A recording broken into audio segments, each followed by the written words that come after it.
தமிழகமெங்கும் கிளைகள் கொண்ட Annamal institute of hotel management and hospital management படிப்பில் சேர்வதற்கான அட்மிஷன் நடைபெறுகிறது.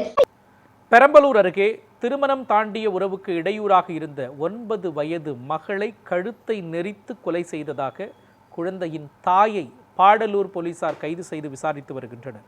வேப்பூர் கிராமத்தைச் சேர்ந்தவர்கள் குணசேகரன் நிஷாந்தினி தம்பதி. இவர்களது மகள் 9 வயதான கீர்த்திஷா கருத்து வேறுபாடு காரணமாக குணசேகரனை விட்டு பிரிந்து தனது தாயான அழகேஸ்வரி வசிக்கும் காரை சமத்துவபுரத்தில் மகளுடன் நிஷாந்தினி வசித்து வந்தார். நிலையில் மகள் கீர்த்திஷாவுக்கு உடல்நலக்குறைவு ஏற்பட்டுள்ளதாக காரை அரசு மருத்துவமனைக்கு நிஷாந்தினி கொண்டு சென்றார். சாப்பிட்டு தூங்கிய மகள் மீண்டும் எழுந்திருக்காமல் பேச்சு மூச்சு இல்லாமல் இருப்பதாக மருத்துவரிடம் தெரிவித்துள்ளார். அவரை பரிசோதித்த மருத்துவர் கீர்த்திஷா இறந்துவிட்டதாகவும் மேலும் அவரை கயிறால் கழுத்தை நெரித்து கொலை செய்ததற்கான அடையாளங்கள் உள்ளதாக பாடலூர் காவல்துறையினருக்கு தகவல் தெரிவித்தனர்.